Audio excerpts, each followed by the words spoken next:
Notre invité du matin, c'est fait Raphaël Romano. Bonjour. Bonjour Elisabeth. Vous défendez les exclus du corps électoral avec votre association Un cœur, une voix. Vous venez de réunir l'Assemblée générale de l'association. Comment ça s'est passé? Combien d'adhérents aujourd'hui?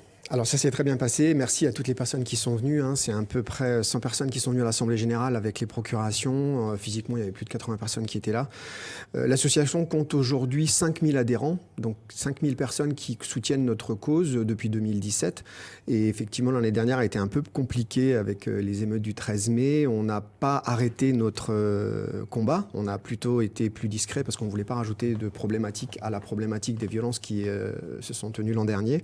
Mais ça s'est très bien passé, les gens sont motivés, les gens considèrent que effectivement c'était une obligation de réunir cette assemblée générale, mais c'est surtout une obligation de donner les informations pour soutenir les Calédoniens qui sont en grande difficulté aujourd'hui. Alors, les exclus du droit de vote, c'est à peu près 42 000 personnes en Nouvelle-Calédonie, mais on sait qu'il y a un certain nombre de gens qui sont partis, qui ont quitté le territoire. Est-ce qu'il y en a beaucoup parmi les exclus du droit de vote qui ont choisi de partir? Alors je pense que c'est général à la Calédonie. Les Calédoniens de cœur, qu'on appelle les exclus du corps électoral, ou les Calédoniens de naissance qui sont là depuis plusieurs générations, sont restés pour certains en Nouvelle-Calédonie, d'autres partis. L'association, elle compte autant d'adhérents qui sont exclus du corps électoral que de personnes qui peuvent voter aux élections provinciales. Le sentiment qu'on peut avoir, c'est qu'effectivement, il y a des personnes qui sont parties, mais j'ai pas l'impression que les exclus du corps électoral soient partis plus que les autres. Je pense que ceux qui sont partis, c'est ceux qu'on décrit dans nos différentes interventions, ceux qui n'ont pas d'attache en Nouvelle-Calédonie, ceux qui étaient de passage, des contrats, qui étaient là depuis 1 ou 2 ans, qui, pour nous, font partie des gens qui viennent et qui partent de Nouvelle-Calédonie, qui ne s'installent pas forcément en Nouvelle-Calédonie. Les Calédoniens de cœur, ceux qui veulent voter aux élections provinciales, ceux qui veulent choisir, les élus qui détermineront les politiques publiques en matière de fiscalité, santé, eux sont restés. Donc je ne suis pas plus inquiet que ça des départs qu'il y a eu en Nouvelle-Calédonie, mais il y a des gens qui sont partis effectivement, mais pas autant que ça dans le corps électoral qui n'est pas réouvert. Alors, le dégel du corps électoral, hein, c'est votre objectif, c'est aussi, vous le savez, ce qui a servi de prétexte à la CCAT pour déclencher les violences insurrectionnelles de mai 2024. Depuis, la loi constitutionnelle a été suspendue, abandonnée, on ne sait plus trop. Est-ce que vous pensez toujours qu'un dégel du corps électoral est possible? Alors plus que jamais, Elisabeth, plus que jamais, parce qu'il y a 2 raisons qui nous laissent penser ça au sein de l'association. La première, c'est effectivement un prétexte utilisé par la CCAT et par des émeutiers terroristes qui ont détruit la Nouvelle-Calédonie. On l'a rappelé au ministre des Outre-mer, qui nous a dit que le dégel du corps électoral, la réouverture du corps électoral et la réforme constitutionnelle étaient à l'origine des émeutes. Non, c'est faux. C'est un prétexte. Donc on sait très bien aujourd'hui, et j'espère que la justice fera toute la lumière sur ces problématiques. C'est une ingérence étrangère qui a été pilotée par des pays étrangers. C'est une manipulation de la jeunesse pour dire que la jeunesse n'était pas bien. Non, c'est uniquement un coup d'État que la France a réussi à gérer. Donc, effectivement, la réouverture du corps électoral, elle se fera. Elle se fera parce que c'est une impérieuse nécessité juridique, ça a été dit par le Conseil d'État, qu'on le veuille ou qu'on ne le veuille pas, et c'est pas Raphaël Romano ni l'association Un cœur, une voix qui le dit, c'est la justice, c'est la loi. Donc le corps électoral, il sera réouvert. Réouverture, dégel, c'est pas exactement la même chose. Alors, effectivement, on aimerait, nous, que le corps électoral soit réouvert. Dégel, l'accord de Nouméa prévoyait un corps électoral glissant. Tout le monde se targue et avance l'accord de Nouméa. Eh ben, en fait, si on respectait l'accord de Nouméa, il y aurait un corps électoral glissant. Les Calédoniens ont voté pour l'accord de Nouméa et n'ont pas voté pour le gel du corps électoral en 2007. Donc il faut revenir à l'accord de Nouméa. Et donc, on épuisera toutes les voies et les recours et les moyens qui sont à notre disposition pour réouvrir et dégeler le corps électoral. Pour vous, 10 ans glissants, ça pourrait être ce retour à l'accord de Nouméa des origines, ça pourrait être la bonne solution, la bonne réponse? Alors, c'est pas du tout la bonne solution. C'est pas du tout la bonne solution puisque ça crée 2 cases. Ça crée une case de gens qui peuvent voter après 10 ans et une autre case de gens qui peuvent voter immédiatement. On voit bien aujourd'hui la grande difficulté de l'injustice, c'est qu'il y a des enfants d'exclus qui sont sur les bancs de l'école, qui ont 18 ans et qui à côté d'eux ont un autre collègue, un autre copain qui lui peut voter. Donc on a des aberrations et des injustices qui ne peuvent pas exister. Donc pour nous, 10 ans, c'est le minimum, c'est beaucoup trop. Parce que quand on veut investir et quand on veut éviter que les gens partent de Nouvelle-Calédonie, parce qu'on essaye de nous dire, et les politiques nous demandent de faire venir du monde, ou essayer de trouver des moyens pour faire venir du monde. On peut dire déjà, si on évitait que les gens quittent la Nouvelle-Calédonie, on pourrait la reconstruire tous ensemble et sans faire de discrimination qui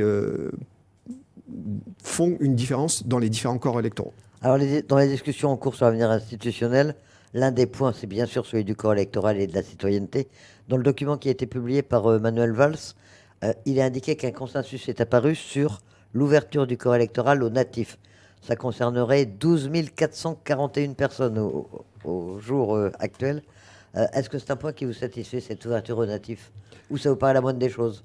C'est la moindre des choses. C'est-à-dire qu'aujourd'hui, on a des natifs qui ont eu eux-mêmes des enfants, d'accord, puisqu'ils sont là depuis plus de 25 ans, donc il y a des enfants de natifs exclus. Donc on arrive à une aberration juridique gigantesque.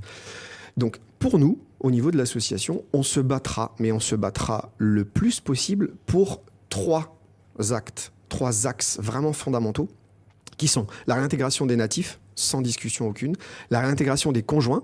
On estime que lorsque l'on est conjoint d'un Calédonien citoyen, on n'a pas demandé à trouver l'amour, et il y a beaucoup de gens dans ce cas-là, et minimum 10 ans glissants. C'est-à-dire que les gens qui sont présents depuis 10 ans en Nouvelle-Calédonie doivent pouvoir voter. D'ailleurs, je vous le rappelle, Elisabeth, je pense que vous le savez mieux que moi, mais l'intégralité des partis politiques indépendantistes et loyalistes, que ce soit l'Union calédonienne, l'Unipalika, étaient d'accord pour la réintégration à 10 ans glissants.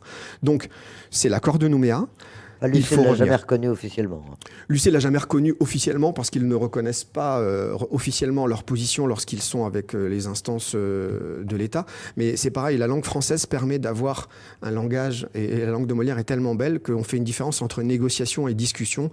Donc ils disent à leur base qu'ils sont en discussion, ils disent à l'État qu'ils sont en négociation. Donc en fait, il faut dire la vérité aux Calédoniens.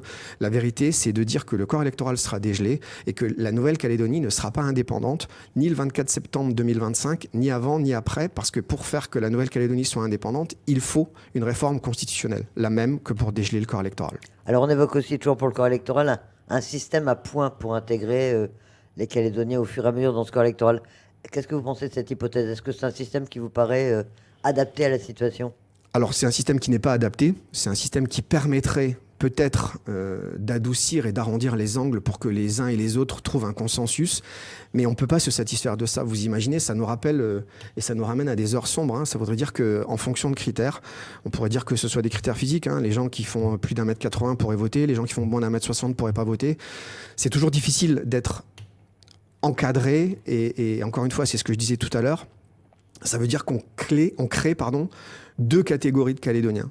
Une catégorie avec des points et une catégorie sans points. C'est compliqué d'accepter ça, parce que la population calédonienne, et ce qui fait la richesse de la Nouvelle-Calédonie, c'est pas le nickel, je l'ai déjà dit, on l'a déjà dit, c'est la jeunesse calédonienne qui va se former à l'extérieur, qui revient, c'est la population calédonienne, c'est les Calédoniens, c'est les Calédoniennes. La Nouvelle-Calédonie, c'est un diamant. C'est un diamant à l'état... à tous les niveaux, c'est-à-dire qu'on voit bien, et c'est pas le soleil, c'est pas le photovoltaïque, c'est les gens. La population calédonienne, elle mérite mieux que des points et d'être encadrée par des castes. Mais si ça permet d'apaiser tout le monde, c'est les Calédoniens qui choisiront. Je pense que tout ça sera soumis au vote des Calédoniens, et on espère qu'ils feront le bon choix et que de toute façon, on n'imposera rien aux Calédoniens qui ont choisi par 3 fois de rester dans la France. Mais alors avant qu'ils votent, s'il n'y a pas d'accord, est-ce qu'il est envisageable selon vous que les élections provinciales se déroulent avec un corps électoral gelé tel qu'il existe actuellement? Est-ce que c'est une hypothèse possible et est-ce que ça vous inquiète? Tout est possible. Et bien sûr que ça nous inquiète. Tout est possible parce que ça voudrait dire que si les élections provinciales se tiennent avec un corps électoral gelé, les Calédoniens, d'accord, qui ont manifesté leur volonté de rester dans la République française par 3 fois, ils ont envie que la Nouvelle-Calédonie soit une démocratie. Ils n'ont pas envie que ce soit une dictature. Ils n'ont pas envie qu'on dise que certaines personnes peuvent voter et d'autres non. Tous ceux qui construisent la Nouvelle-Calédonie, tous ceux qui contribuent à l'effort fiscal, doivent pouvoir choisir les élus qui vont déterminer les politiques publiques. Et quand on choisit les élus, notamment ici, c'est important, puisque la prochaine mandature, s'il n'y a pas d'accord, ça voudra dire que c'est celle qui devra trouver un accord. Comment vous pouvez imaginer que 43 000 personnes soient exclues de cet accord? Ça voudrait dire qu'on aurait un accord biaisé. Sur 180 000, 200 000 électeurs, il y aurait un quart des électeurs qui ne seraient pas consultés. C'est pas acceptable. Donc du coup, on fera tout ce qu'on peut, on épuisera toutes les voies et moyens. Alors quoi? Quelles sont les actions dont vous disposez s'il n'y a pas de dégel du corps électoral? Alors les actions, elles sont juridiques, mais elles sont aussi philosophiques. Comment on peut croire et comment on peut accepter que des gens qui sont là depuis plus de 25, près de 30 ans, ne puissent pas participer aux élections provinciales qui vont se tenir? Je pense sincèrement que l'ensemble des Calédoniens qui nous écoutent aujourd'hui, là, l'ensemble de vos auditeurs, ne peut pas accepter ça. On peut entendre qu'effectivement, je ne défends pas ce point de vue-là, on ne défend pas ce point de vue-là au niveau de l'association, mais qu'il faille un temps pour comprendre la Nouvelle-Calédonie. Donc nous, on avait proposé une mandature. Au bout de 5 ans, je pense qu'on peut comprendre le fonctionnement de la Nouvelle-Calédonie. Mais donc, on épuisera tout ce qu'il est possible d'épuiser au niveau juridique. Au niveau social, c'est une aberration, c'est une infamie. Et après, il faut aussi qu'on revoie l'échelle des valeurs. Jamais de la vie, nous n'inviterons les Calédoniens à mettre leur vie en danger. Mais par contre, on fera le maximum et on fera tout ce qu'il est possible de faire de notre côté pour que cette injustice et cette infamie soient réparées. C'est plus possible, ça fait près de 30 ans et c'est plus possible. Vous êtes sollicité, vous êtes concerté, vous disiez tout à l'heure que vous aviez vu le ministre des Outre-mer. On écoute votre point de vue? Alors, je ne sais pas si on l'écoute, mais en tout cas, on nous entend. C'est-à-dire que à chaque fois qu'il y a eu un déplacement, un voyage officiel en Nouvelle-Calédonie, nous avons été reçus. Nous avons été reçus par les différents ministres des Outre-mer et les différents cabinets successifs. On a à chaque fois fait valoir notre position. Maintenant, les Calédoniens, encore une fois, ont choisi. C'est pas moi, c'est pas l'association. Ils ont décidé de rester dans la France. Et la France, elle permet aux Français de voter sur le territoire qu'ils occupent. Et donc, en France, un Français, il doit pouvoir voter. C'est maintenant plus difficile de faire entendre certaines positions depuis le 13 mai, mais il ne faudrait pas que l'État, qui a très bien géré, on peut toujours mieux gérer les exactions, dise... À partir du moment où on a des gens qui ne sont pas contents, s'ils cassent tout, on revient en arrière, on fait machine arrière. C'est pas possible. C'est pas les valeurs de la France, c'est pas les valeurs de la démocratie, c'est pas les valeurs qu'il y a inscrites sur nos institutions. Terre de parole, terre de partage. Donc on s'engage à dire des choses, on s'engage à faire des choses. Liberté, égalité, fraternité. Donc tous ces Français qui doivent pouvoir contribuer à reconstruire la Nouvelle-Calédonie, doivent pouvoir élire les élus politiques qui vont déterminer leur avenir. Pour conclure, Raphaël Romano, une association, c'est compliqué à faire vivre et on sait que les associations aujourd'hui sont un peu malmenées. Comment est-ce que vous faites? Quelles sont vos ressources et quels sont vos besoins aujourd'hui? Est-ce que vous allez pouvoir continuer à faire vivre votre association à Cœur une Voix? Alors on essaye comme toutes les associations, on rencontre des difficultés, on rencontre d'autant plus de difficultés, mais on ne va pas se plaindre parce qu'on était soutenu par des chefs d'entreprise et j'ai une grande pensée pour eux qui aujourd'hui sont en grande difficulté. Toutes les personnes qui ont été victimes des exactions, les 30 000 personnes qui ont perdu leur emploi, les patentés qui rencontrent des difficultés. Donc effectivement, c'est un peu plus difficile. Les gens qui adhéraient et qui nous faisaient une adhésion à 3 000 francs, ils font une adhésion à 1 000 francs ou un peu moins. Donc tout le monde peut adhérer à l'association, qu'on soit électeur ou qu'on ne soit pas électeur. Donc j'invite tous les auditeurs à nous soutenir, tous les Calédoniens à nous soutenir.